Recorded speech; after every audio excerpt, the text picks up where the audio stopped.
de su caballo esta imagen que ven ustedes acá, que se llama la Virgen del Socorro. Es una imagen de 30 centímetros de alto que todavía se encuentra en la iglesia de San Francisco. Está justo en el altar mayor, en la zona superior.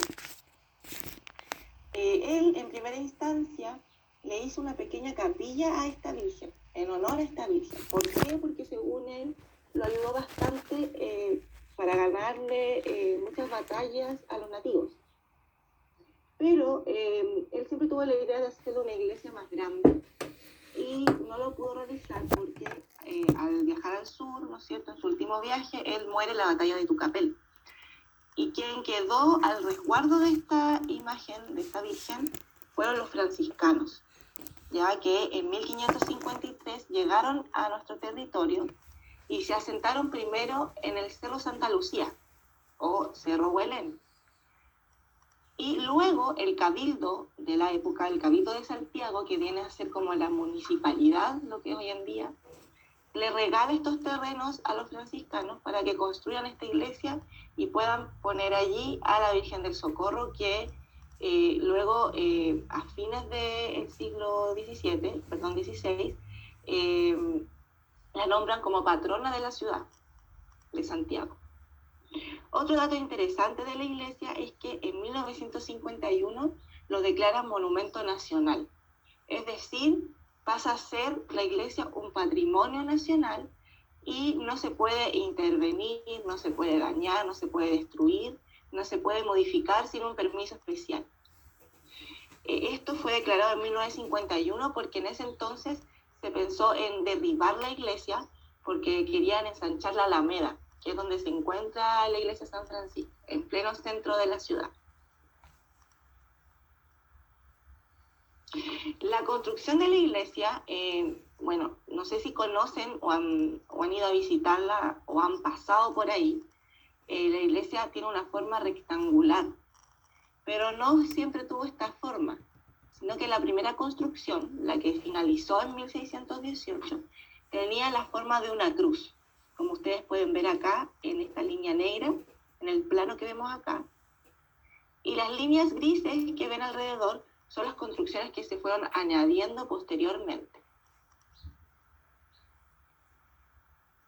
Acá se pueden ver la vista de los muros originales de la iglesia.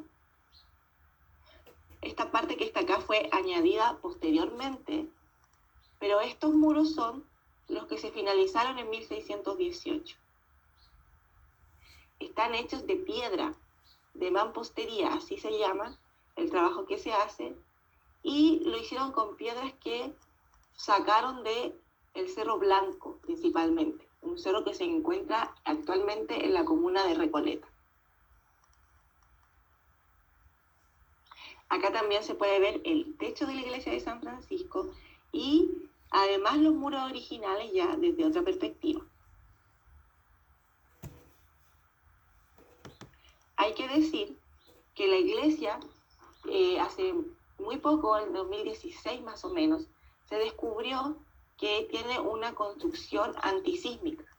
¿Cómo lo descubrieron? Bueno, hicieron una excavación en uno de los pasillos del museo, el que está justo al lado de la iglesia, y ahí encontraron que había un sistema antisísmico que, según investigaciones, es una técnica inca que se usó. ¿Cómo era este sistema? Bueno, se trata de que abajo de la iglesia hay unos bolones, como unos grandes bolones de piedra que están contenidos por otros grandes piedras, pero rectangulares.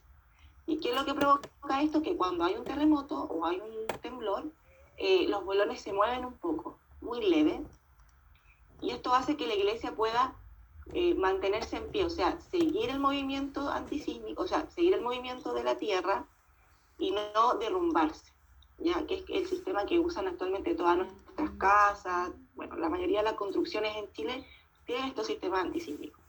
Y la iglesia de San Francisco, por ende, fue la primera en tenerlo, y es por eso que es la más antigua. No porque no hayan construido antes, sino porque en 1647 hubo un terremoto tan grande en Santiago que botó toda la ciudad, y lo único que quedó en pie fue precisamente la iglesia de San Francisco. acá un detalle del techo que también es muy interesante porque tiene un estilo que se llama mudéjar, y este estilo proviene de la cultura árabe.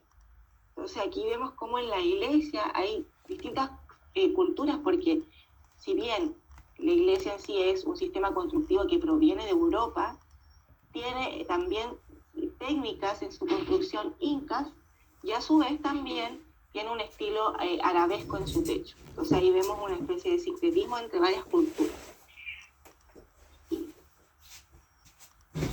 Al costado de la iglesia se encuentra el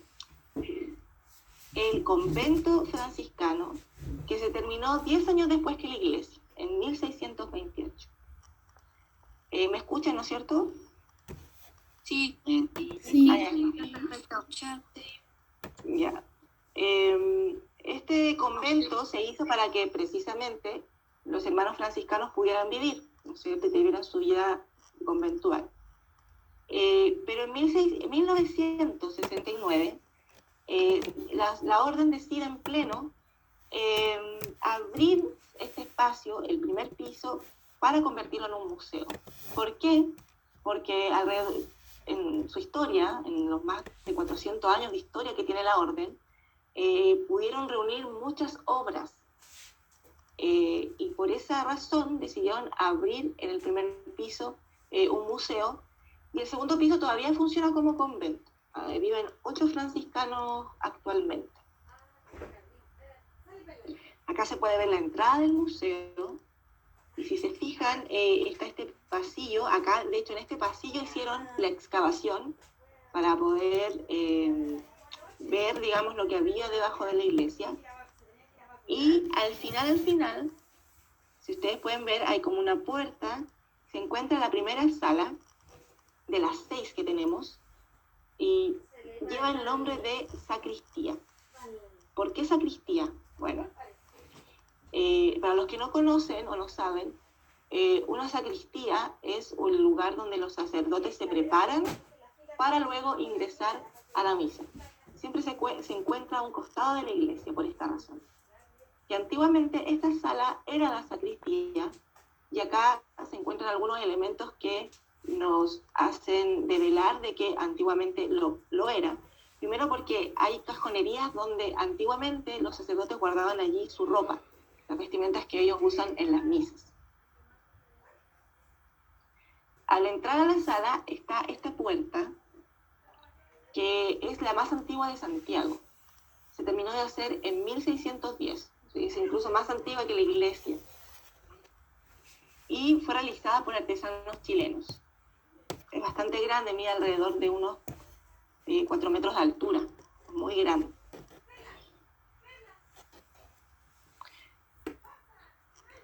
Cuando se ingresa a la sala, a la izquierda se puede ver este cuadro, que es muy grande también, mide alrededor de 4 metros de altura, y es una representación de toda la orden franciscana, por lo menos de esa época. Es una especie de árbol genealógico, pero no de una familia, sino de la orden. ¿Y por qué? Acá está representado precisamente San Francisco con Jesús a un lado, acá, en la base de este árbol, como los fundadores de esta orden precisamente. Para los que no saben, San Francisco de Asís es un santo muy importante para la iglesia cristiana. Él nació en 1182, hace muchos años, y murió en 1226, o sea, vivió en plena Edad Media.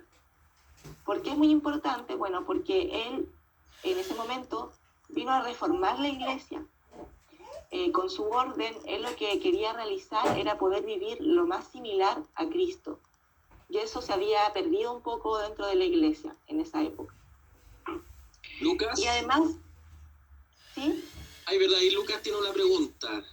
No es una pregunta, pero quería decirle que resulta de que, como usted dijo, que el cuadro mide 4 metros de alto, la puerta mide lo mismo que este cuadro. Uh-huh. Súper buen comentario, que astuto, que atento. Sí, muy bien, sí. Más o menos aproximadamente, no tengo así como no recuerdo exactamente las medidas de cada cosa, es un aproximado. Pero la puerta yo diría que es un poco más grande que el cuadro en sí. Además que estos cuadros, la mayoría provienen de Perú, no son de origen chileno. Y tal, al igual que las esculturas, muchas de ellas provienen de Quito, Ecuador. Y muchas veces cuando las traen o las traían a nuestro país, no las traían con el marco incluido, incluso las traían dobladas. Si ustedes alguna vez van al museo van a ver que muchas de estas obras tienen la marca del doblez. Se van a poder dar cuenta justo en la mitad. ¿Por qué? Porque estas son telas, ¿no es cierto? Es óleo sobre tela, sobre lino, muchas veces. Eso es lo que ocupaban los artistas. ¿Y qué hacían? Las traían de cierta manera un poco dobladas y acá en nuestro país las armaban, o sea, las extendían y le hacían el marco acá. Ya, y esa era la forma, porque si no, imagínense, es muy grande el cuadro para traerlo en cualquier parte, entonces esa era la forma. Así que muy probablemente primero entró a la sala y allí lo armaron y allí lo dispusieron. Tenemos a Mía Sáez, que quiere hacer una preguntita, parece también. Mía. Ya, Mía, cuenta. Le quería preguntar si podría decir más o menos la fecha de la puerta de 4 metros. Esa era 1608. Muchas Y gracias. la terminaron de construir. Claro, sí, estuvo antes incluso que la misma iglesia. Bastante antigua. Y esta obra en particular es de 1723 y fue hecha en el Cusco, en Perú, como les comentaba. Y acá, como les estaba contando, este árbol genealógico que tiene a su fundador, obviamente, en la base y a Jesús también, y a los discípulos de ambos, como pueden ver, en los niveles superiores ya van retratando a las distintas órdenes de la orden franciscana. ¿Por qué digo las distintas órdenes? Porque la orden franciscana en sí, a su vez, tiene 3 órdenes que la componen. Una de ellas es los de los franciscanos, los hermanos menores, que son los varones, ¿no es cierto?, que se ven acá. La otra orden es de las clarisas, que aquí se ven. Las clarisas es la vertiente femenina de los franciscanos. ¿Por qué se llaman clarisas? Porque fue fundada por Santa Clara, que era amiga de San Francisco. Ambos vivieron también en plena Edad Media, en Italia. Y ambos eran muy, muy amigos. Y está la tercera orden, que también le dicen terciarios o seglares. Y son personas como nosotros, son laicos, no son sacerdotes, no son monjas, pero igualmente pertenecen a la orden franciscana y participan en ella. Pero fuera de los conventos, obviamente. Y también se encuentra en este gran árbol genealógico representada la Virgen María, que es muy importante para la orden franciscana. De hecho, la Virgen María es patrona de ellos también. Y se encuentra el escudo de la orden franciscana, que corresponde o se compone por la cruz, ¿no es cierto?, el brazo de Cristo, y ahí se puede ver la herida que tiene, y el brazo de San Francisco, que también tiene una herida en la mano. ¿Por qué? Porque San Francisco fue la primera persona en presentar los estigmas. ¿Y qué son los estigmas? Son estas heridas que tuvo Jesús cuando muere en la cruz, ya que son las heridas de las manos, de los pies y del costado de su torso. Ya San Francisco los presentó de manera milagrosa y fue la primera persona que los tuvo dentro de la historia del cristianismo. También en esta sala se encuentra la serie de la vida de la Virgen María. Esta serie consta de 9 cuadros, yo solamente les voy a mostrar uno de ellos. Y también proviene del Cusco esta serie, y hay que destacar que era muy común en esa época que los artistas hicieran una serie de cuadros, es decir, muchos cuadros sobre la vida de algún personaje importante para el cristianismo, en este caso de la Virgen María, o de San Francisco también, o de Cristo, Era muy común en la época hacer eso. ¿Por qué? Porque era una forma de poder acercar la religión cristiana no solamente a los nativos, sino también a las personas que venían de Europa a América, y era una manera también de enseñarles la Biblia. Mucha gente en la época no sabía leer ni escribir. La gente con más recursos lo sabía, pero no todos lo sabían. Y además muchos nativos todavía no conocían el español. Entonces las personas, los sacerdotes, cuando hacían catequesis o cuando estaban en misa, ellos le mostraban estos cuadros que a través de distintas escenas podían enseñar a las personas la Biblia y la historia de ellos. Era una forma mucho más didáctica. Como les decía antes, como es la sala sacristía, y allí se revestían los sacerdotes con sus túnicas, ¿no es cierto?, que usan en las misas. Acá también está presente esta cajonería, donde antiguamente se guardaban los trajes.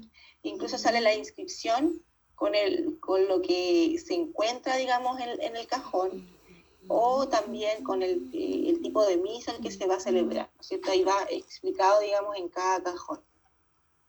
Esto también es un trabajo chileno. En realidad casi toda la madera proviene o es trabajada acá en Chile. Aquí también se puede ver los confesionarios. Todo esto, trabajo obviamente realizados, tallados manualmente, porque antes no había ningún tipo de maquinaria como las que existen hoy en día. Así que es un trabajo bastante detallado y de mucha habilidad también. También se encuentra acá una escultura de la Virgen de la Candelaria, que esta escultura es una escultura tipo candelero. ¿Y qué es una escultura tipo candelero? Bueno, es lo que vemos acá.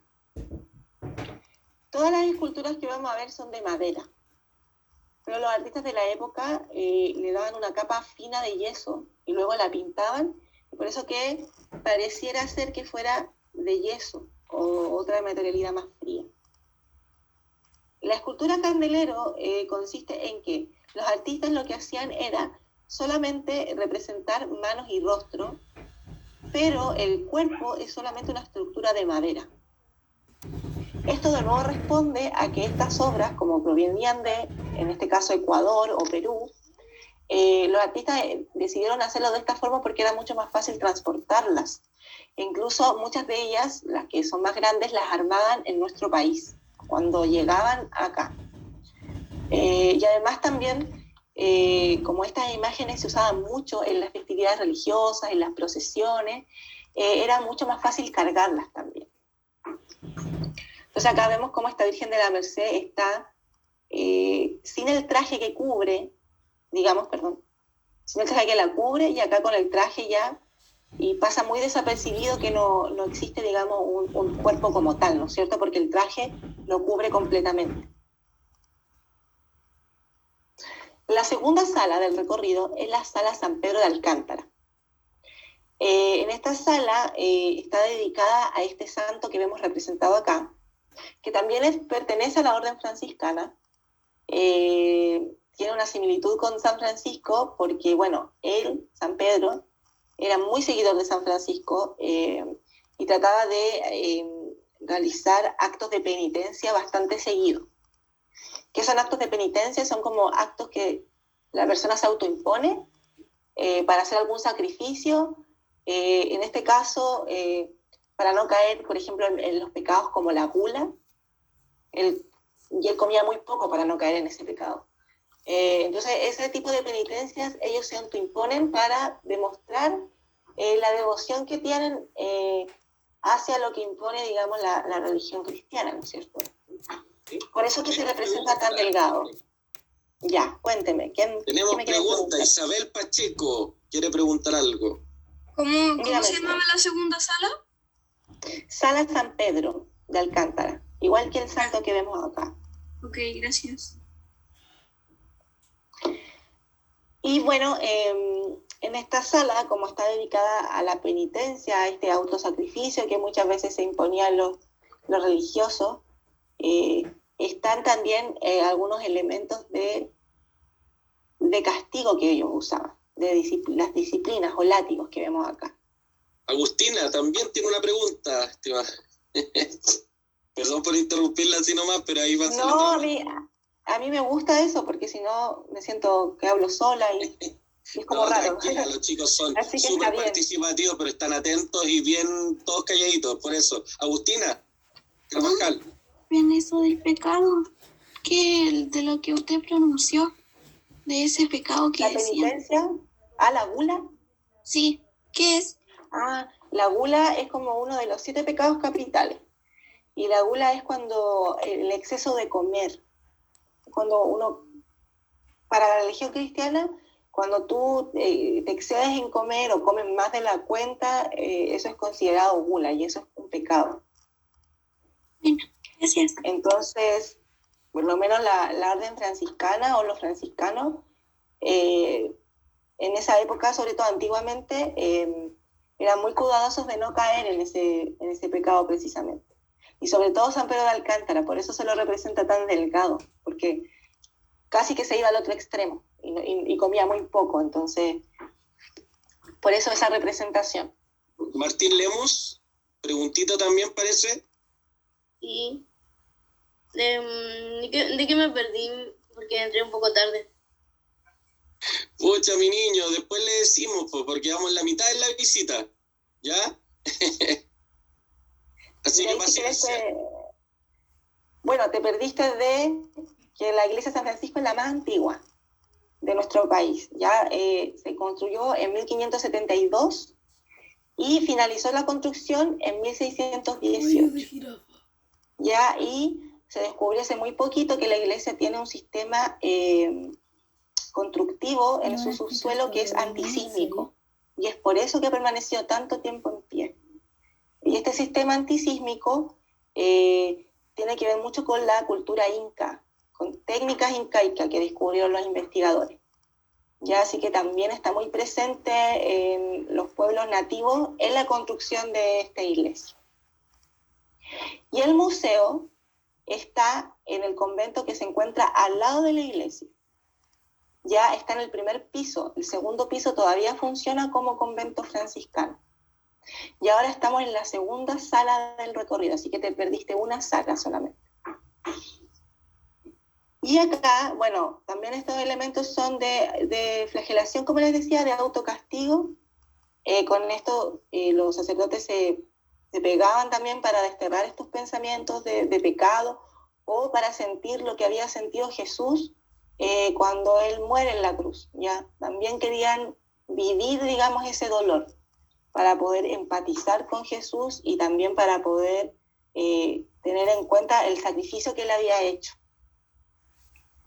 También usaban estos que se llaman cilicios, que son como unas plantillas con puntas que causan mucho dolor. Ahora bien, sí, ahora no se usa esto actualmente, pero no hace mucho tiempo que se dejó de usar. En 1962, el Vaticano dijo que no era necesario que los sacerdotes, los religiosos, la gente devota se castigara de esa forma para poder demostrar la devoción o para poder demostrar su amor a Dios, sino que los sacrificios tenían que ser más de orden espiritual, más del alma, y no físicos y corporales. Así que estas prácticas ya no se utilizan dentro de la iglesia, pero sí nos quedan vestigios a través de estos objetos de lo que ellos hacían anteriormente. Dentro de esta sala también se encuentra esta escultura que también es una escultura tipo candelero. Tipo candelero quiere decir que el rostro y las manos solamente están representados, pero que bajo el traje solamente hay una estructura de madera que sostiene el traje. Ya esto es para que sea mucho más liviana la escultura y pueda ser, mucho más fácil su traslado. ¿Ya? ¿Por qué? Porque les comentaba anteriormente que todas estas obras que estamos viendo o provienen del Perú o provienen de Ecuador, de Quito. ¿Ya? ¿Por qué? Porque en Chile el desarrollo artístico se dio mucho después. ¿Ya? ¿Por qué? Uno, porque estamos muy lejos, ¿ya? De los lugares del Virreinato del Perú, por ejemplo, de Lima. La mayoría de las personas, de los artistas que venían a América, llegaban primero a Lima, al virreinato, o llegaban a Panamá. Entonces era muy, muy difícil llegar a nuestro país en esa época. Teníamos muchas barreras naturales, el desierto, la cordillera. No se atrevía mucha gente a llegar. Y además, porque estaba el tema de la guerra de Arauco, que había tanta inestabilidad política, social, económica, que tampoco era un muy buen lugar para el desarrollo del arte. ¿Ya? Por eso fue mucho posterior y por eso las iglesias de la época encargaban obras a otros países. Acá tenemos un detalle de esta imagen que, como pueden ver, posee pelo natural, ya que muchas veces era donado por monjas. Cuando entraban a los conventos se cortaban el cabello y lo donaban. Y también posee ojos de vidrio, ya que le da mucho más realismo a la mirada. Saliendo de la sala, el pasillo, uno puede ver una representación de lo que era una celda franciscana. ¿Qué quiere decir? Que no es una celda como de prisión, sino que más bien es un cuarto, una habitación de algún hermano franciscano. Obviamente esta representación corresponde a cómo vivían ellos en la época colonial, ¿no es cierto? Y acá se puede ver, por ejemplo, una cama bastante pequeña. Se puede también ver esta especie de silla que la verdad se llama reclinatorio y sirve para orar. De hecho, en esta parte posan sus codos los hermanos franciscanos. Y también se puede ver el hábito típico que uno reconoce franciscano, con este cordel que llevan ellos amarrado a la cintura, que se llama cíngulo, y que posee 3 nudos que corresponden a los 3 votos que ellos realizan cuando ingresan a la orden. ¿Cuáles son estos 3 votos? Que estas como 3 promesas que ellos hacen es castidad, obediencia y pobreza. O sea, ellos viven de manera humilde. ¿Por qué? Porque San Francisco de Asís, él cuando funda la orden, él decide vivir lo más cercano a cómo vivió Cristo. Y de hecho él, que provenía de una familia de bastantes recursos, se deshizo de todos sus bienes materiales y de hecho se desheredó él mismo. No quiso tampoco recibir la herencia de sus padres. Entonces, por eso, para los franciscanos es muy importante mantener ese voto de pobreza. La tercera sala del recorrido lleva por nombre Gabriela Mistral. Y claro, ustedes se preguntarán por qué hay una sala con el nombre de esta poeta que, como bien sale allí, nace en 1889, o sea, en plena república. Ya no es periodo colonial. Bueno, no sé si se acuerdan cuando vimos este gran cuadro de la orden franciscana, el árbol genealógico, yo les comenté que la orden franciscana tenía 3 órdenes y que una de ellas se llaman los terciarios o seglares, que eran personas no religiosas, laicas, que también son parte de la orden. Bueno, Gabriela Mistral perteneció a la orden seglar.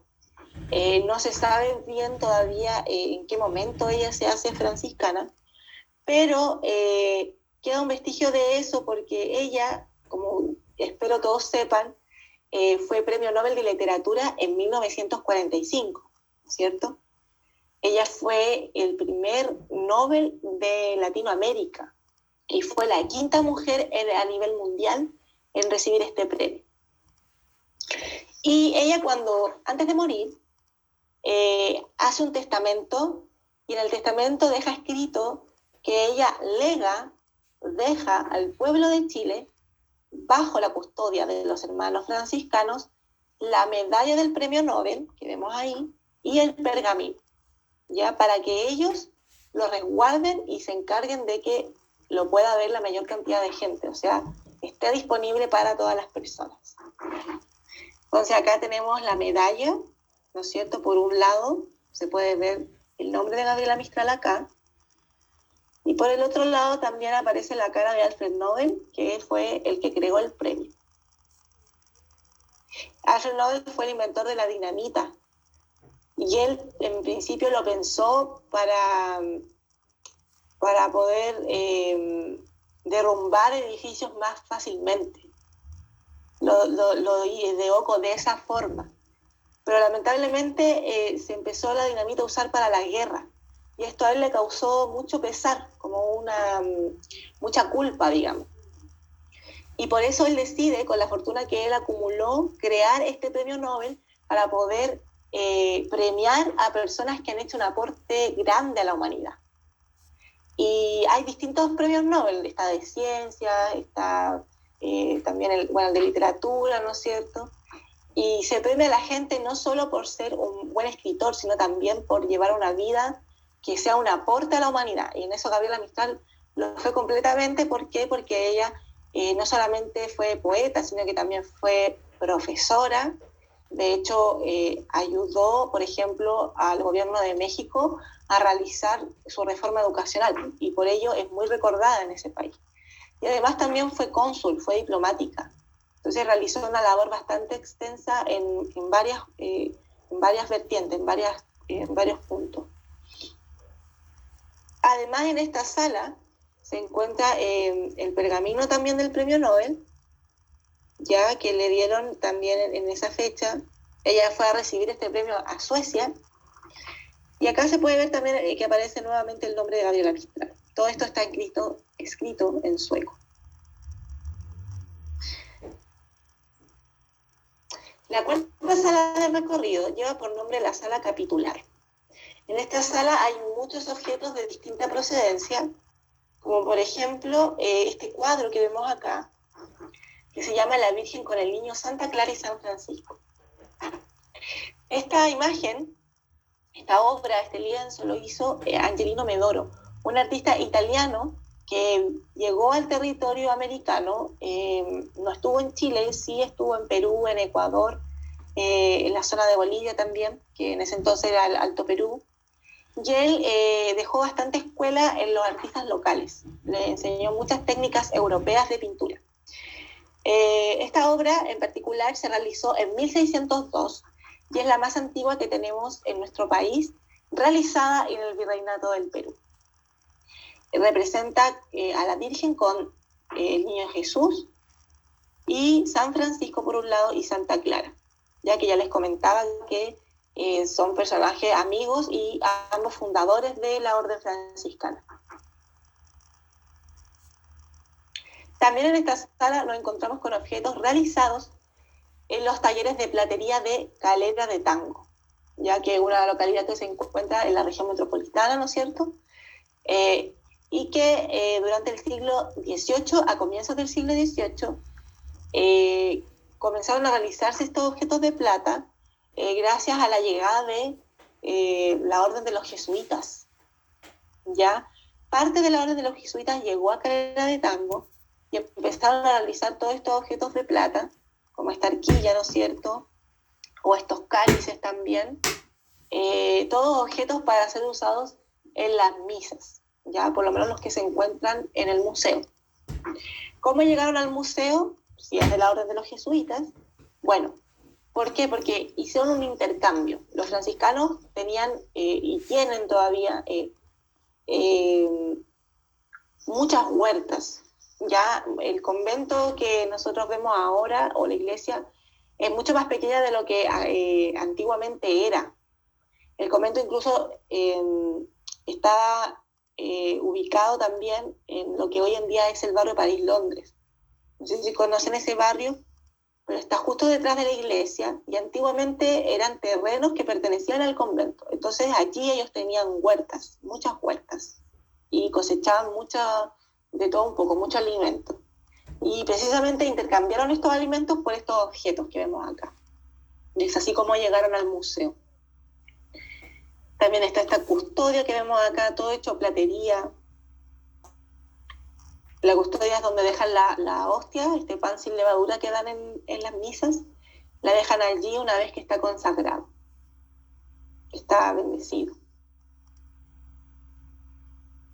Y también vemos acá un portapaz, que es un objeto que ya no se usa durante las misas, pero antiguamente la gente no daba la mano, sino que iban pasando la paz de mano en mano, este objeto. E incluso lo besaban antes de entregárselo a la otra persona, cosa que no era muy higiénica. Por eso se dejó de usar esta tradición. Javiera Brito, tenemos una preguntita por ahí. Es que Hace dos cositas más atrás, como que decía uno que era del siglo XXI. Ah, no, 19. Ese es 19.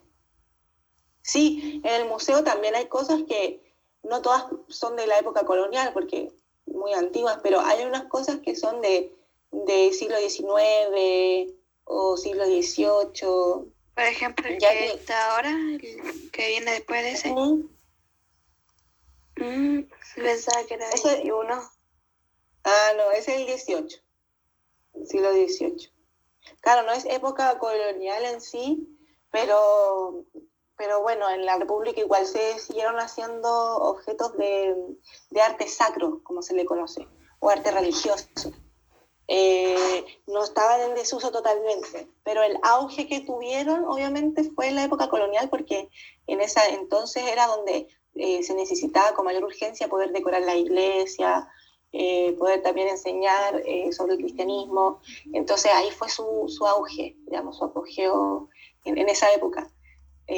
Luego ya en el siglo XVIII y XIX el arte empezó a cambiar un poco hacia otras vertientes, pero no por ello se dejaron de hacer también estas piezas de arte religioso. Entonces por eso hay algunas que son también del siglo XVIII o XIX.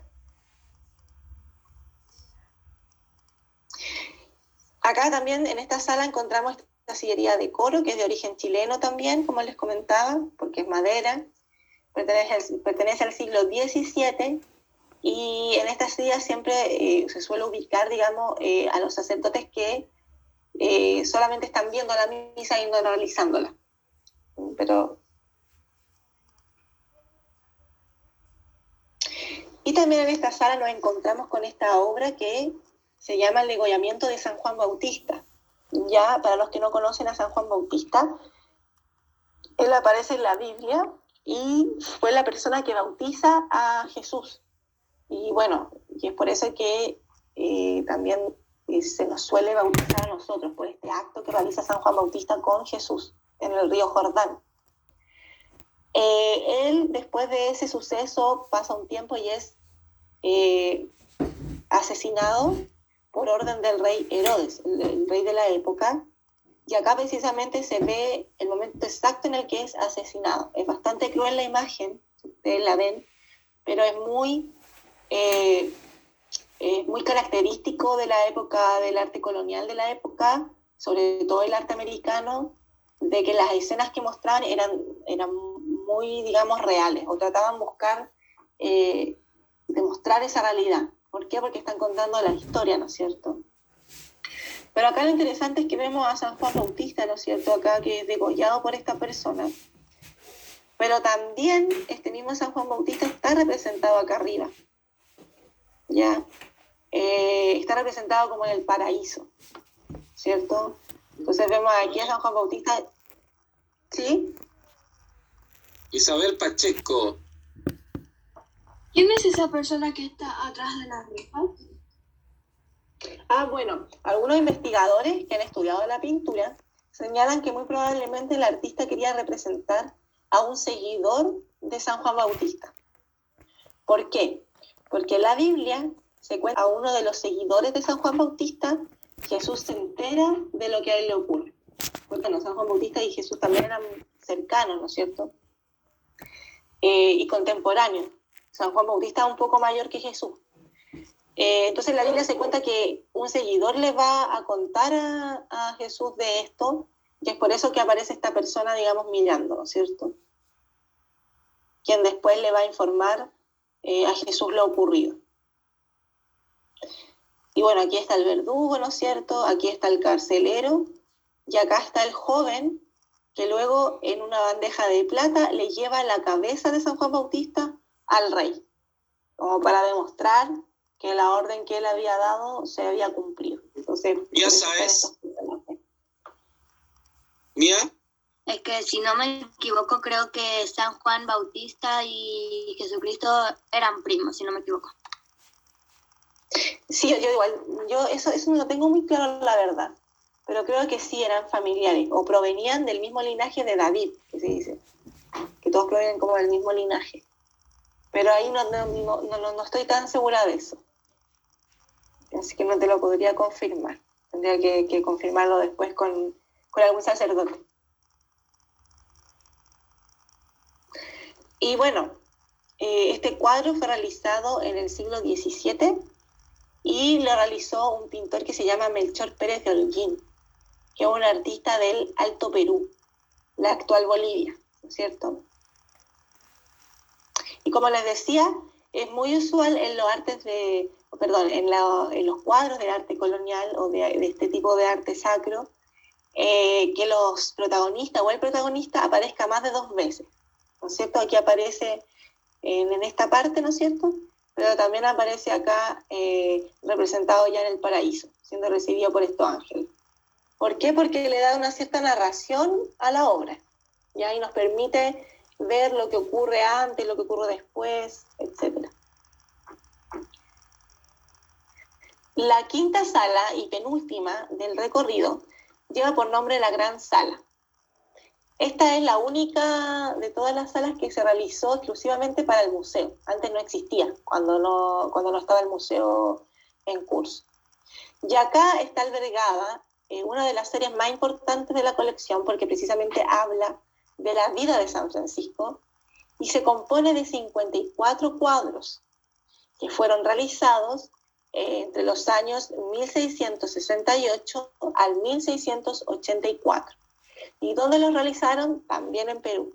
Lo hicieron en el Cusco, en un taller del artista que se llama Basilio Santa Cruz, ¿ya? Este artista manejaba un taller, era el maestro del taller y tenía sus discípulos. Y con sus discípulos él hizo todas estas obras, porque son muchas, son 54. En primera instancia, como no estaba esta sala antiguamente, estos cuadros estaban ubicados en los pasillos del convento, ya en estas partes que vemos acá. Aquí hay una foto muy antigua del lugar y se puede ver precisamente que están estas tablas de madera y bajo estas tablas de madera se encuentran los cuadros de San Francisco. Esto lo hacían para proteger las obras, ¿ya? ¿Y cuándo abrían estas tablas? Bueno, para alguna ceremonia especial, o para el día de San Francisco, octubre, o para la Navidad, o sea, en ocasiones especiales. Es por eso que la serie se pudo conservar de tan buena forma.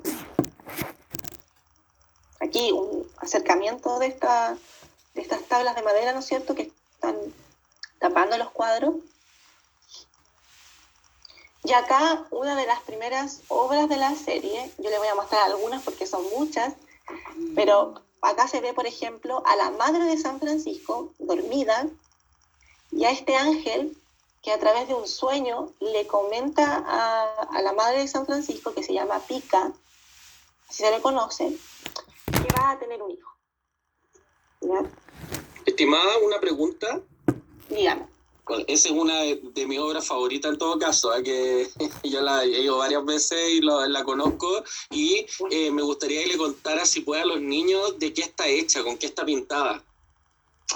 Bueno, la mayoría de las obras que vimos ahora, de las pinturas, son todas hechas en óleo sobre tela, ¿ya? Y como les decía antes, si ustedes, y no sé si el profesor se dio cuenta cuándo fue, pero estas también tienen como una marca a la mitad de las obras. ¿Por qué? Porque para transportarlas, digamos, las doblaban, ¿no es cierto? Las ponían sobre unos bastidores, las traían a nuestro país, y acá se estiraban nuevamente y se les colocaba un marco, ¿no es cierto? Nunca me di cuenta de eso, la verdad. No me fijé. No, pero claro, que bien conservada. No. Sí, la verdad súper es que bien conservada.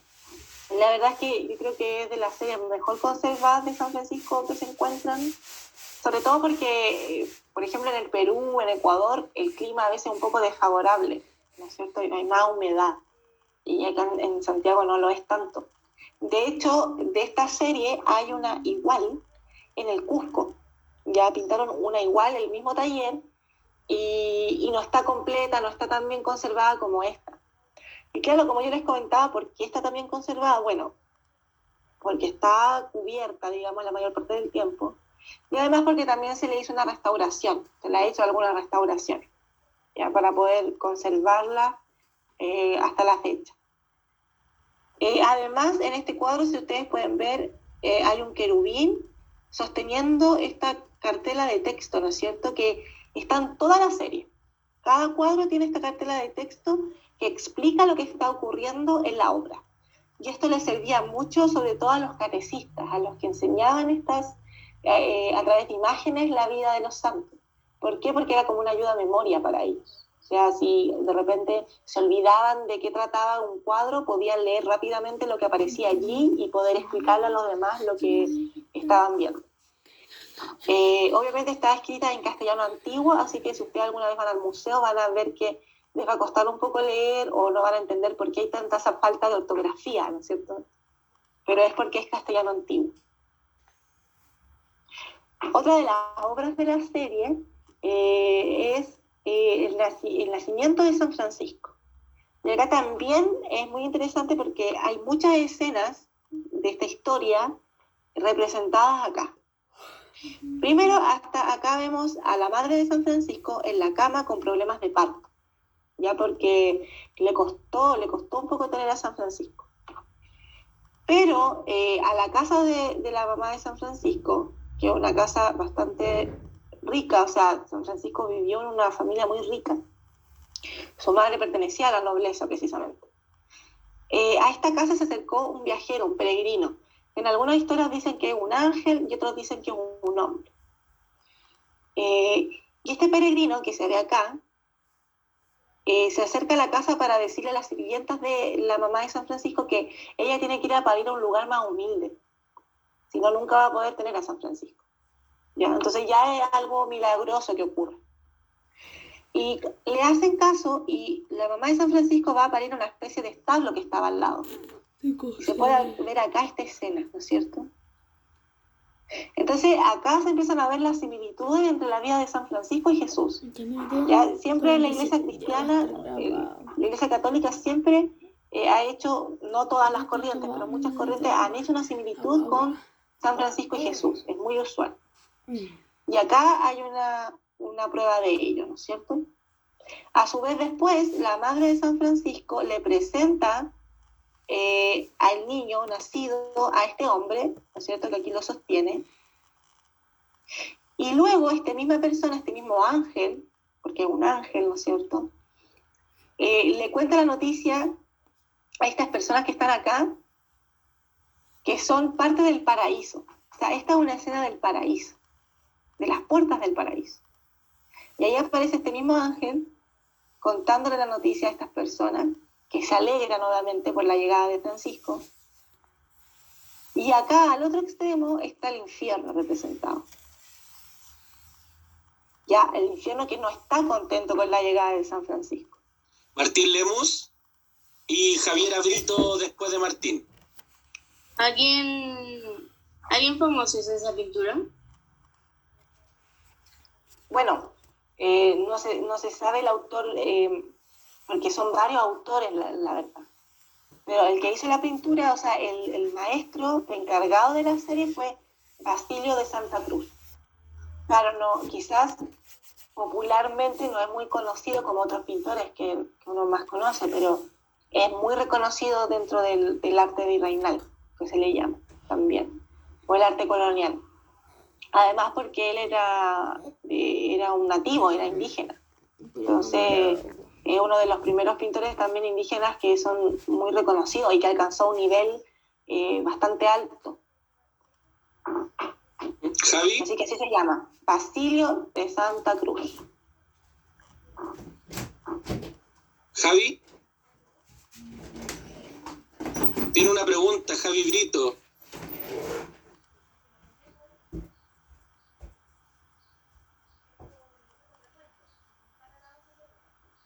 O parece que no, tiene problema de conexión. Pucha. Ahí está, ¿ves, Bueno, Javi? pero a lo mejor se la puede escribir también. ¿Sí? Voy a decir al tiro que la escribe ahí por el chat. Claro. Voy a avanzar por mientras y ahí me puede leer la pregunta cuando quiera. Y la imagen del perro. El perro es un símbolo de lealtad en la pintura. Entonces aquí se puede ver cómo el perro es un simbolismo de la lealtad que tiene San Francisco hacia Jesús, hacia la religión, hacia el pensamiento cristiano, ¿no es cierto? La lealtad que él tiene. Otra obra de la serie también, bastante conocida, muy usada por el museo, esta que se llama Un ángel reconforta a San Francisco. Ahí viene Javier, aparece. Javi, ¿nos escuchas? Javi, tienes muy bajito tu volumen de tu micrófono. ¿Puedes hablar? No, parece que tiene, pero me dice por chat que tiene una pregunta. Se la va a ver qué pregunta es. Ya, que la escriba y se la responde. Claro. No hay problema. La respondemos. Y también Agustina había levantado la mano, si no me equivoco, ¿cierto, Agu? No la tenía levantada. Ah, perfecto. Así que está justo debajo de la Javi, entonces. Ya, siga nomás entonces y apenas me la mande por ahí, se la ponemos en el chat principal. Sí, ¿me la puedes leer, por favor? Apenas, Claro. Sí, apenas me la escriba. Perfecto. Bueno, acá, como les decía, este ángel que vemos acá al centro de la composición es un ángel que es enviado por Dios para reconfortar a San Francisco, que está acá en cama, ¿no es cierto?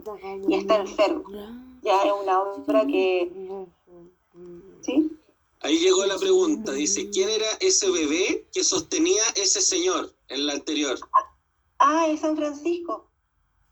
Porque esta obra se llama El nacimiento de San Francisco. Entonces aquí mismo está representado, ¿no es cierto?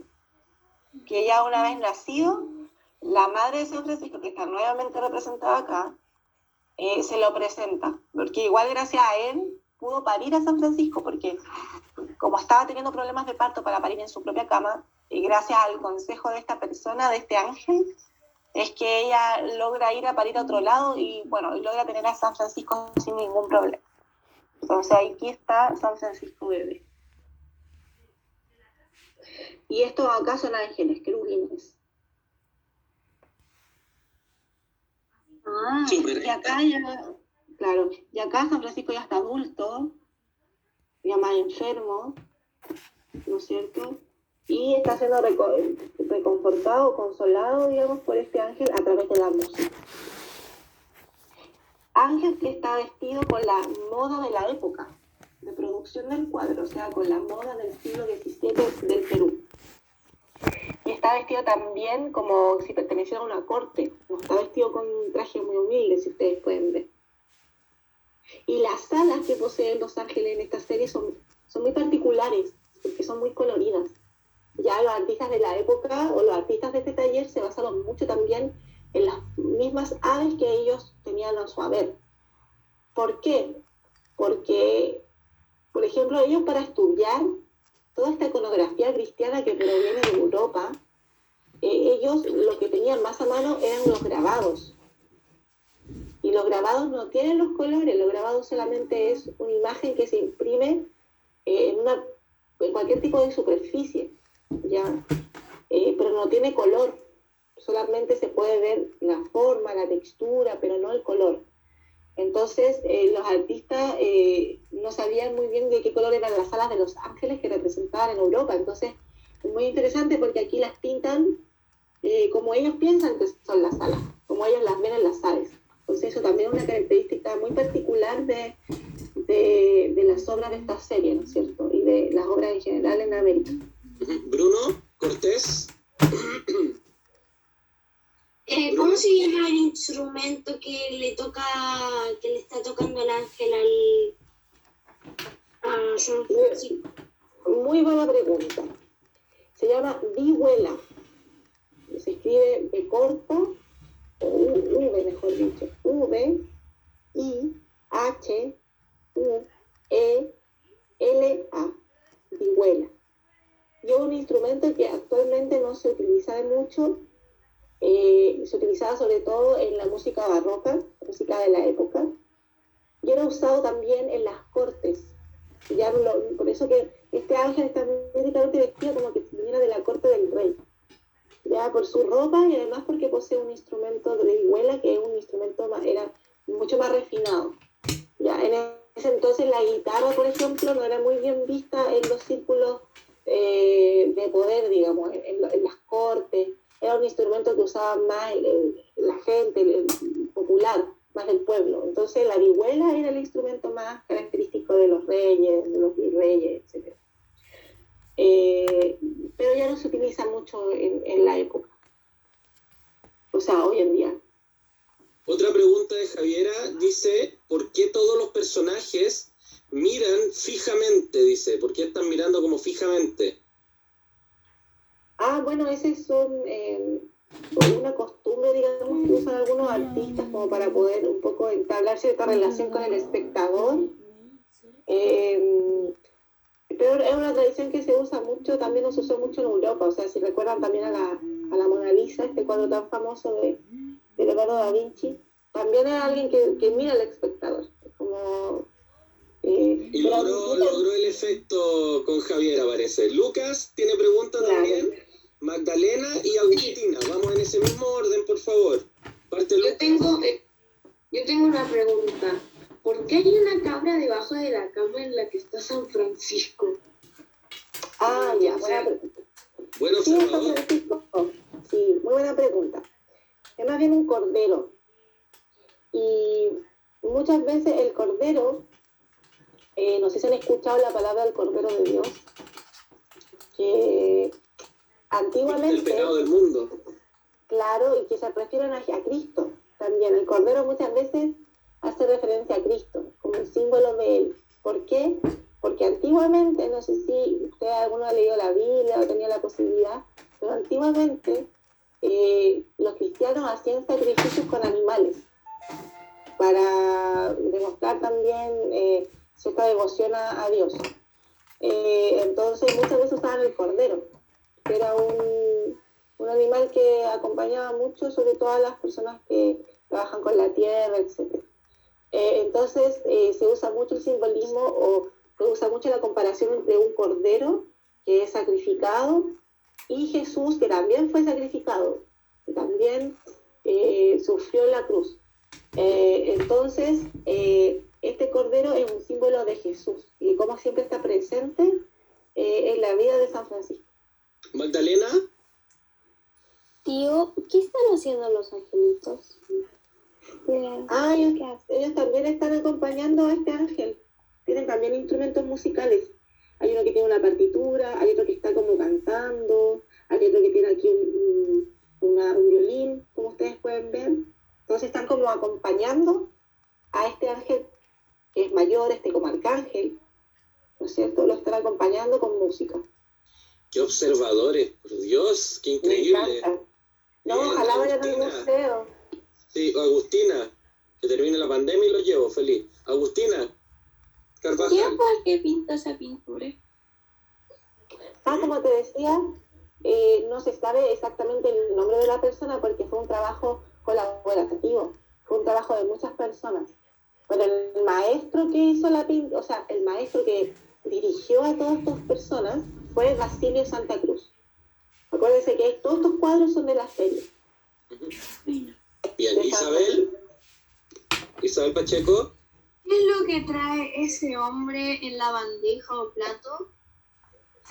Trae como frutas, que tú puedes ver. Porque ellos son los 3 compañeros de San Francisco, los más cercanos.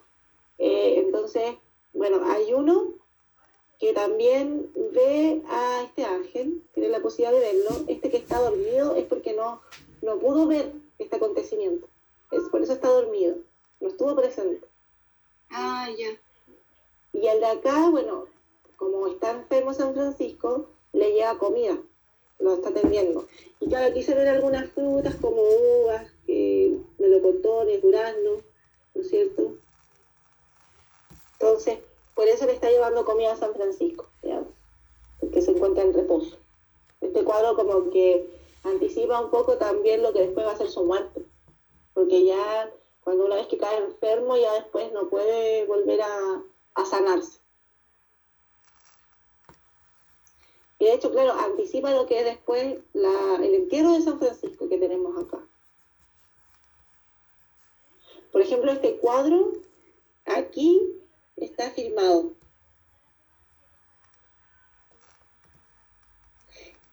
firmó el artista Juan Zapaca Inga, que también fue un artista muy importante y colaboró con Basilio Santa Cruz para realizar esta serie.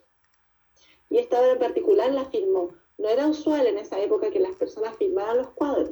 ¿Por qué? Porque como lo hacían colaborativamente, iban a ir muchas firmas en el cuadro. Pero este lo firmó, y claro, se dice en investigaciones que lo hizo en solitario. Digamos, este cuadro lo hizo solamente Juan Zapaca Inca, o Inca también aparece. Agustina, Carvajal y Tengo Magdalena. dos preguntas. Dígame.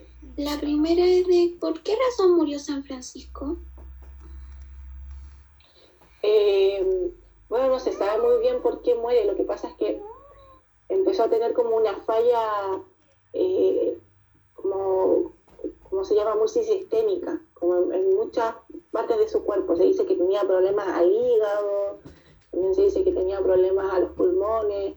Y esto también sucede porque él, como hacía muchas penitencias, como que les comentaba, de comer muy poco, dormir muy poco también para no caer en el pecado de la pereza, o de repente dormía en condiciones muy malas, por ejemplo, dormía en el suelo, porque estos hermanos franciscanos, la misión que ellos tenían era precisamente de llevar la palabra de Cristo, llevar el Evangelio a todo el mundo. Entonces ellos viajaban mucho. Y en eso de viajar, a veces dormían en cualquier parte, entonces eso mismo fue deteriorando la salud de San Francisco. Igualmente para la época, él murió alrededor de los 42, 44 años. Y para esa época tampoco era bastante tiempo, digamos, era como una fecha esperable. Antes la gente moría mucho más joven. Y la otra era de qué material es el cajón. ¿El cajón, el que vimos anteriormente? No, el cajón de ahí donde está San Francisco. Ah, ¿este de acá? Sí. Ah, bueno, muy probablemente de madera. Ah, bueno. Igual es una Bien, pintura, entonces claro, la representación, y yo como lo veo acá, la textura que el artista logró provocar da la sensación de que sea de madera. Magdalena. ¿Me escuchas? Sí, Javi, ahora te escuchamos, pero le toca a Magdalena. Magdalena. Tío, ¿qué son? No, vamos a ser verdad. ¿Qué son esos como estos espejitos que hay ahí que tienen como letras o texto? Ah, sí, estos son medallones de texto o cartelas de texto. Esto servía, o lo colocan acá en la pintura, porque relatan lo que está ocurriendo acá, en esta escena. ¿No es cierto? Y están escritos en castellano antiguo. Y muchas veces son extractos de las biografías de San Francisco, porque estos artistas obviamente se basaron en las biografías de San Francisco para poder hacer estas obras. Entonces muchas veces ellos escribían algún extracto de la escena. Mía, ¿sabes? Que quería preguntar si podría repetir en qué edad murió San Francisco. ¿En qué año? Ah, ¿en qué año? No, ¿a qué edad? ¿A qué edad? ¿Qué? Es que mira, él vivió en 1182 y murió en 1226. Y yo no soy muy buena para las matemáticas, entonces pueden sacar la cuenta, pero esa es su fecha, 1182 a 1226. Bruno. Tengo a Bruno, tengo a Lucas, a la Florencia González. Y ahí podemos, para que pueda seguir también y aprovechemos el tiempo. Bruno. Tengo un comentario y una pregunta. Perfecto. Todas esas plumas y luces y toda esa gente, porque están así como, por así decirlo, no una fiesta, pero una ceremonia. Ah, ¿ya? ¿Y la otra? Ay, la pregunta era, ¿quién viene? No, pero tengo dos preguntas. ¿quién viene después de San Francisco? ¿Quién es como el padre que viene después de San Francisco? Y la otra pregunta era que es el autor se llama, su apellido es Inca porque es un Inca o porque así se llama nomás. Sí, de hecho, la mayoría de estos artistas que trabajaban en esta serie, todos son nativos, todos eran incas. Y claro, tienen nombres españolizados, pero, por ejemplo, Basilio Santa Cruz es Basilio Santa Cruz de Pumán, Callao. Y Juan Zapaca Inca, claro, a veces es Inca o Inca, aparece de las dos formas. Y claro, eran artistas nativos. Entonces lograron un muy, muy buen nivel en esta obra. Y lo otro que me habías dicho, claro, esto es el entierro de San Francisco. Todas estas personas están acompañando el cuerpo ya muerto de San Francisco. Lo están como llevando ya a su lugar de entierro, ¿no es cierto?, en Asís. Y lo otro que me habías preguntado, no recuerdo, era... ¿Quién era como el segundo, el padre que viene después de San Francisco? El del gorro blanco. Creo que era... ¿no? Dice la pintura, él. Creo que viene después de San Francisco como el padre que viene como el reemplazante de San Francisco. Sí hay un reemplazante, la verdad es que no hay un reemplazante de San Francisco. Quizás, no sé, posterior a él, San Antonio de Padua puede ser muy importante también para la orden franciscana. De hecho, él escribió sobre San Francisco de Asís, fue uno de los que escribió su biografía, y también San Buenaventura vino después de él. También es muy importante. Graba todo. Y también escribió de San Francisco. Quizás ellos son los que cronológicamente son más cercanos a él. Pero San Francisco es una figura importante. Sí, lo consideran el segundo Cristo, algunas personas del cristianismo. Entonces, como que no ha llegado nadie quizás tan importante después de él. Porque no me refiero a que alguien tan importante. ¿Quién es como ahora el, no sé, el reemplazante, pero como el sucesor o algo así? Es que no hay, mi niño. ¿Y qué hay de ese argentino? ¿El Papa Francisco? Él es. No sabía que él era. Me confundí. O sea, claro, no, sí, lo que pasa es que a ese Papa le pusieron Francisco precisamente por San Francisco. Y ya es el primer Papa Francisco que ha existido, Francisco I. Nunca habían puesto ese nombre ante a un Papa. Pero porque demuestra también que este Papa, no sé, que se supone que tiene un sentido más austero, quizás dentro del Vaticano, que bueno, tampoco fue tan austero, pero sí va por ese lado. Por eso le llamaron así, porque los papas tienen su nombre propio.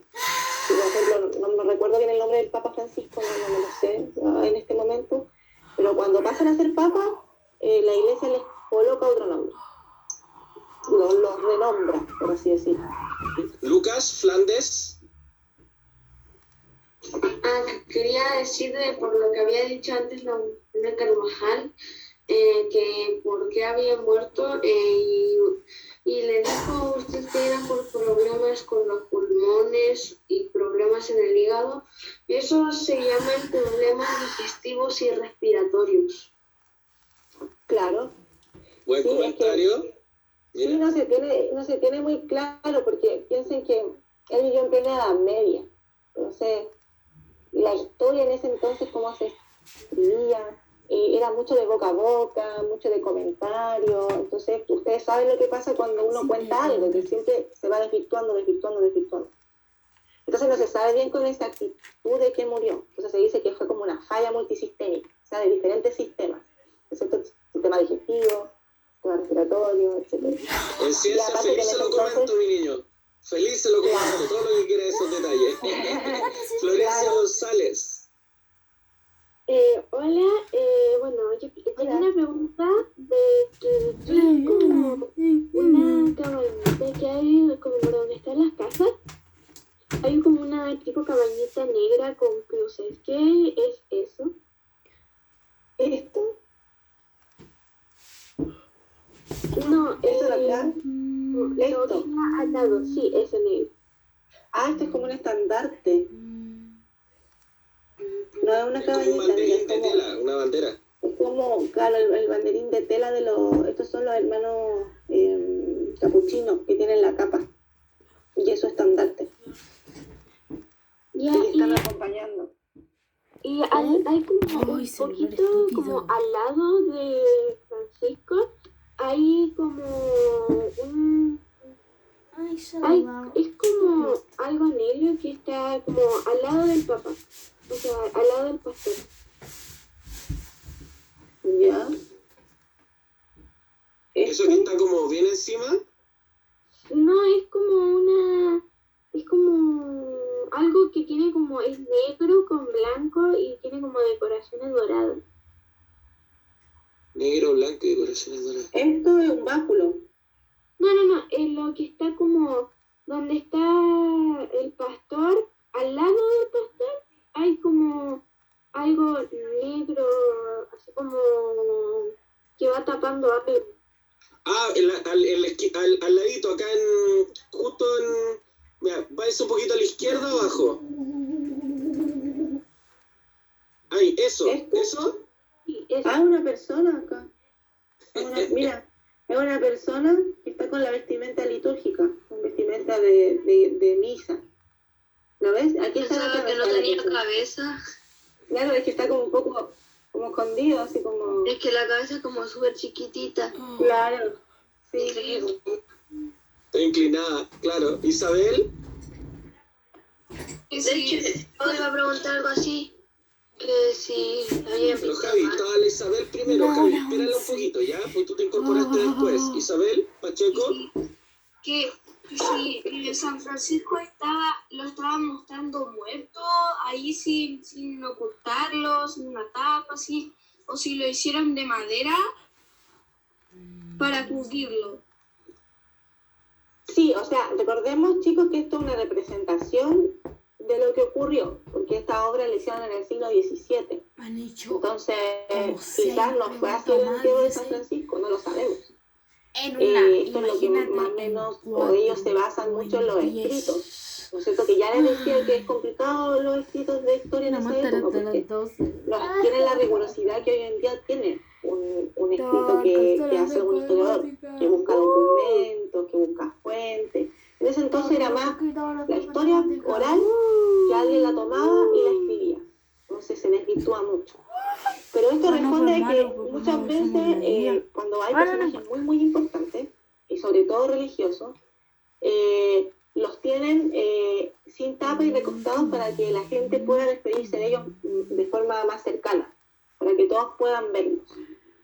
Entonces, en algunos religiosos muy importantes se ha usado esta forma de llevarlo, que para nosotros puede ser un poco extraño y todo, pero demuestra la importancia igual de la persona y también lo hacen para eso, para que la gente, como hay mucha gente y hubo mucha gente, así se cuenta en las historias, lo puedan ver, puedan despedirse de ellos. Por eso está de esa forma. Y también, si se dan cuenta, posee estas llagas, ¿no es cierto?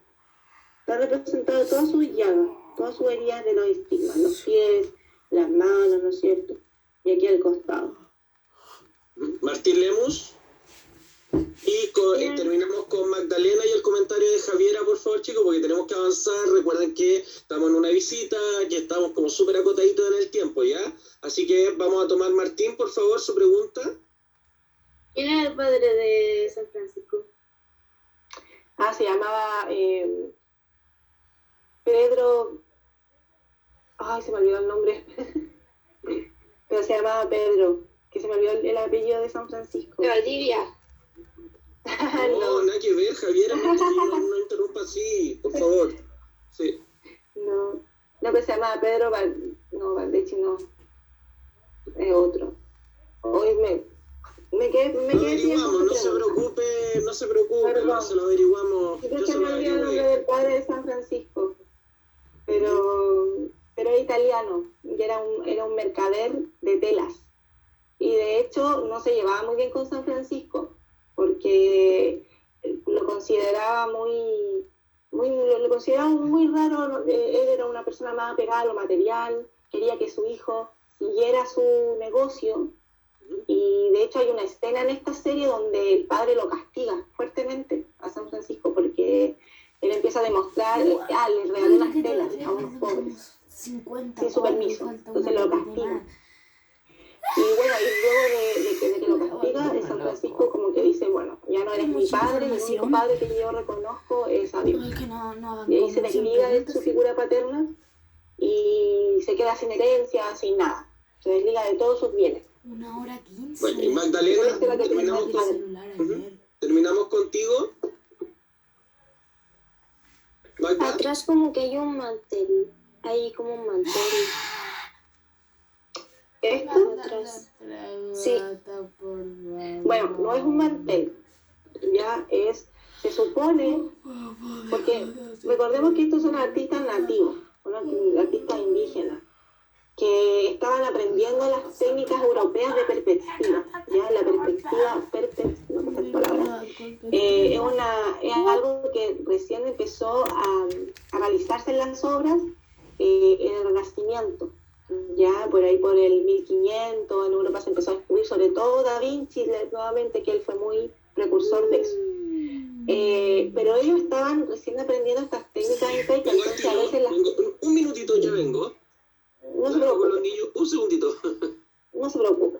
Entonces la perspectiva de estos cuadros a veces me extraña. Por fin la profesora. Ya a veces no se logra tan bien. Ya, porque son técnicas que estaban recién aprendiendo estos artistas. Entonces, claro, esto no es un mantel, sino que es la plaza que está al fondo, ¿no es cierto?, de la procesión. Y obviamente lleva una representación también de la plaza del Cusco, ya, que es muy interesante porque San Francisco de Asís murió en Italia, pero como los artistas son cusqueños, ellos también en esta escena quieren representar su ciudad, para hacer que el espectador se sienta más cercano con la escena. Entonces eso es lo que está representado. Y de hecho acá, este es como un edificio donde acá hay personas que se están despidiendo también a San Francisco, ¿ven? Por eso que les comentaba esto del ataúd abierto, porque por ejemplo las personas que están más lejos pueden despedir al santo, de igual forma lo pueden ver, ¿no es cierto? Ahora, la última sala... Ahí está, la última sala. La última sala lleva por nombre San Diego de Alcalá, que es otro santo muy importante en la orden franciscana, y que acá, por ejemplo, nosotros en el museo tenemos una serie dedicada a este santo, que antiguamente se encontraba en esta iglesia, la serie. También corresponde a una serie de cuadros, son 36 cuadros, que están en el Cusco, ¿no es cierto? Y bueno, esta iglesia de San Diego ya no existe en la actualidad. Ahora, ¿qué hay en su lugar? Está la Casa Central de la Universidad de Chile y el Instituto Nacional. Ya en ese lugar se ubicaba esta iglesia, que se llama San Diego. ¿Por qué? Porque San Diego, este santo, fue muy importante en la época colonial. De hecho, no sé si conocen la calle San Diego, bueno, lleva su nombre por este santo. Y esta iglesia fue derrumbada porque, bueno, se iba a construir se empezó a construir la universidad y el instituto, y en un comienzo estas dos instituciones la utilizaron como biblioteca. Pero luego, con el transcurso del tiempo, la Intendencia de Santiago decidió derrumbarla y ya no existe en la actualidad. Esta iglesia también funcionaba como un colegio, Colegio San Diego, pero era un colegio para seminaristas, o sea, para personas que se están preparando para ser sacerdotes. Entonces, por eso ellos tenían esta serie de cuadros donde aparece acá San Diego. Y acá en esta escena precisamente está rescatando a un niño que se había escondido en un horno y que la persona que estaba a cargo del horno no se dio cuenta que él estaba y lo prendió. Y el niño al estar adentro empezó a gritar. Y van a buscar a San Diego, que estaba cerca, y San Diego saca al niño del horno y el niño sale totalmente ileso. Entonces fue uno de los primeros milagros de este santo. Y acá está representado. Lucas.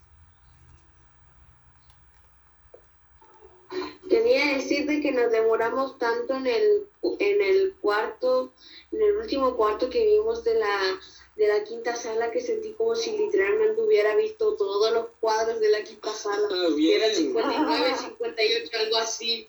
Claro, perfecto. Bien.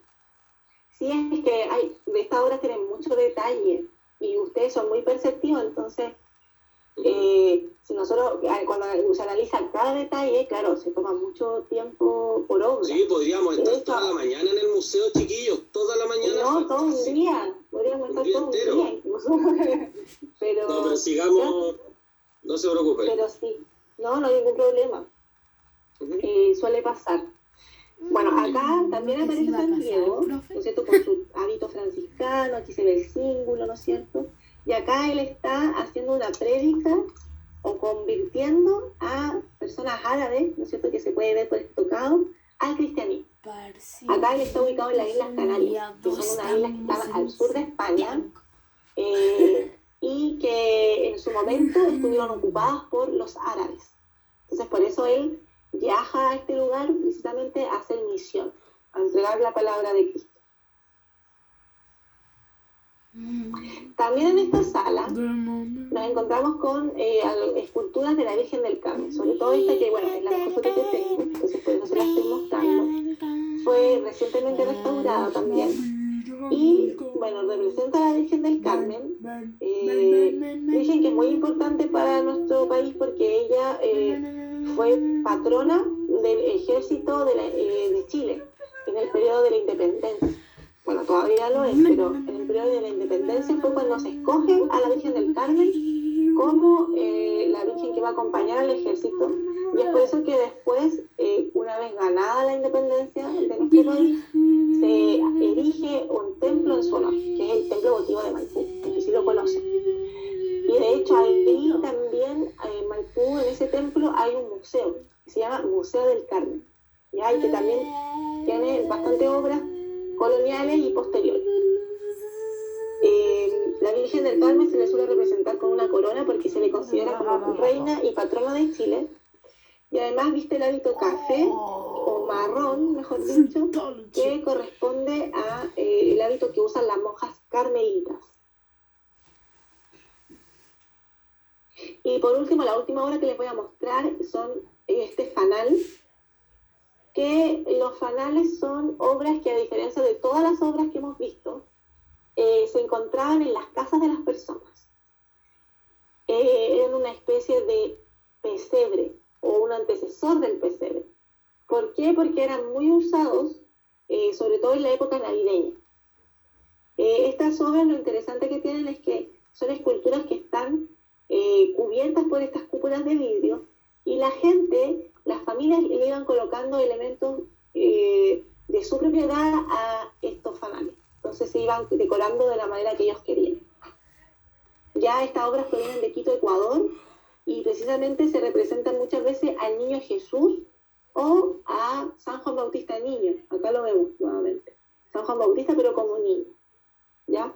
¿Cómo se le puede saber qué es San Juan Bautista niño? Por este báculo que lleva. ¿Ya? A San Juan Bautista siempre se le representa con un báculo en forma de cruz. Es muy usual en el arte religioso. Osvaldo Vega está por ahí.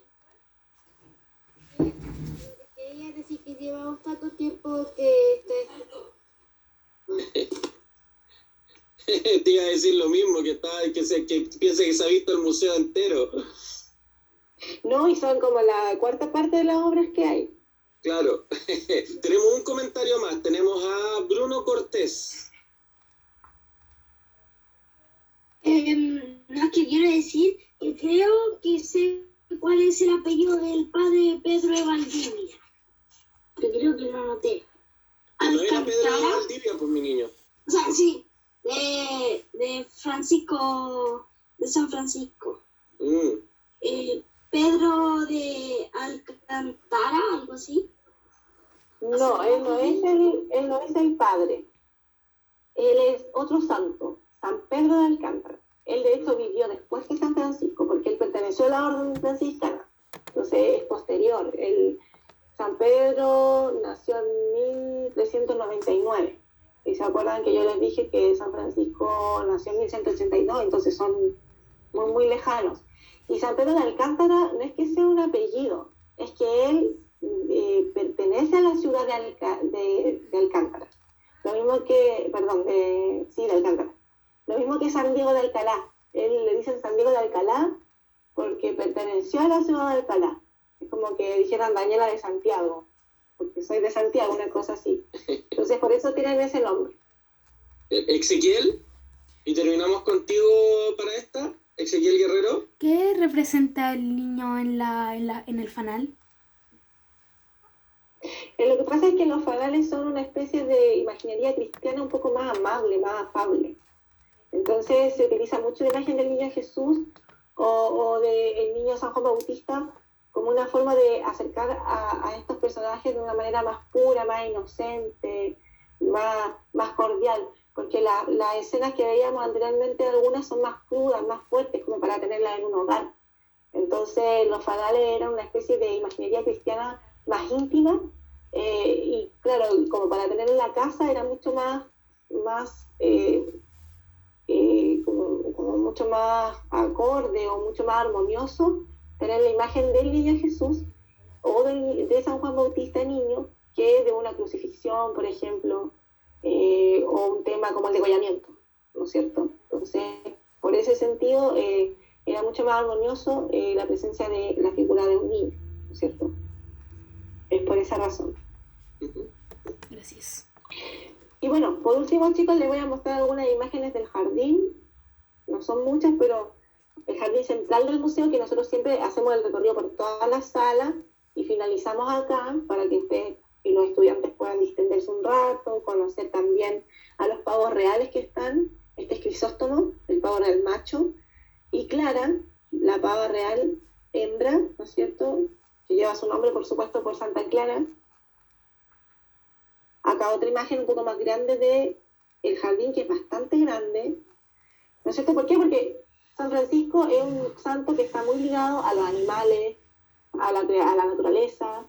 De hecho, por ejemplo, en el altar de San Francisco, que está en la iglesia, la gente va y pone fotos de sus mascotas para pedir por ellas. Entonces hay muchas fotos de muchos animales en el altar de San Francisco. Y además, en 1979, Juan Pablo II, el Papa, él declaró a San Francisco de Asís patrono de la ecología. Entonces la orden franciscana también está muy involucrada con los temas ecológicos, con las iniciativas que apunten a poder mejorar el planeta o cuidarlo, preservarlo. Y además siempre es un convento, en todos sus lugares tiene un espacio dedicado a la naturaleza. Por eso tenemos este jardín tan grande que ustedes pueden ver. Por ejemplo, acá tenemos una foto muy antigua del mismo jardín, y antes pasaba una acequia por ahí, pasaba un canal de agua. Mía, ¿sabes? ¿Tenías algo? Es que yo le quería decir que yo fui ahí, yo fui a la iglesia, pero no entré al museo, pero sí vi harta vegetación.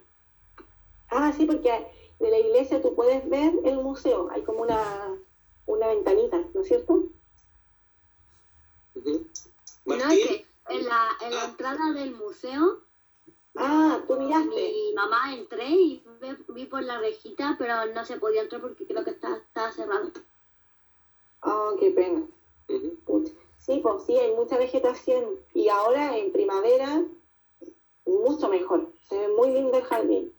Y estamos abiertos por si quieren ir, porque claro, hoy en día no van muchos colegios, porque bueno, muchos niños, a su vez, la gente tiene sus reparos.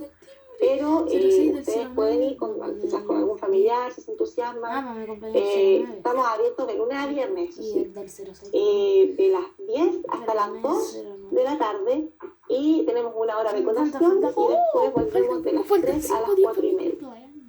Quizás abramos los sábados, todavía estamos viendo, pero bueno, toda esa información siempre la tenemos muy actualizada en la página o en nuestras redes sociales.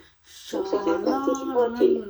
Pero está abierto el museo y les recomiendo que vayan pronto, porque nosotros lo vamos a cerrar nuevamente porque vamos a reparar unas salas que están un poco dañadas.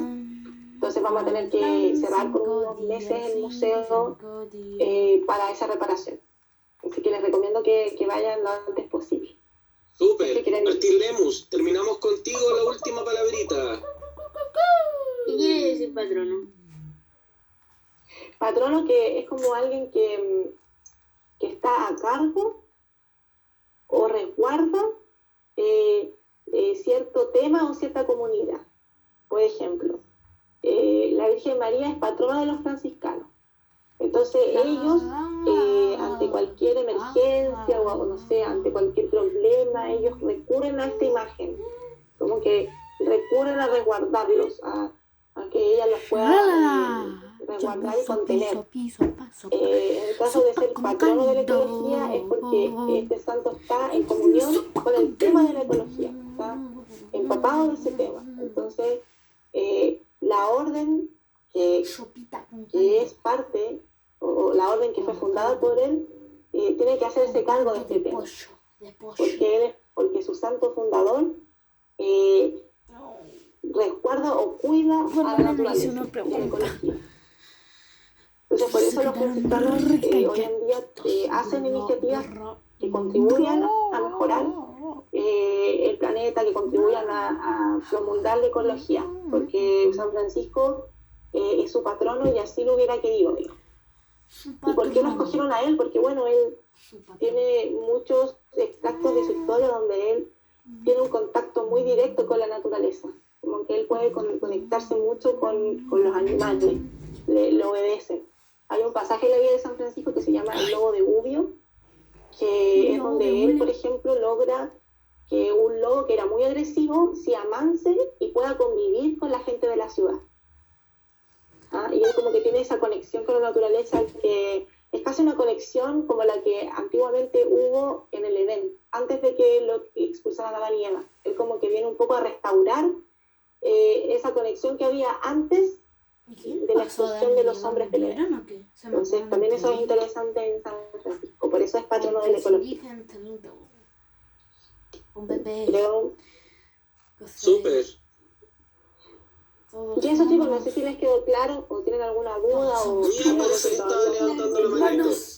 es que también quería decir que habían unas tumbas en la iglesia. Sí, bueno, no sé si ustedes saben, pero antiguamente no existían los cementerios. Los cementerios empezaron a existir cuando ya empezó Chile a ser una república. Antiguamente la gente las enterraban en las iglesias. Por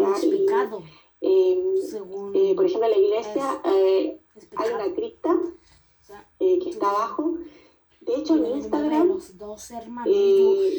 salgo yo hablando, hay un recorrido que hicimos en la iglesia, en Instagram, un en vivo, quizás está guardado por ahí.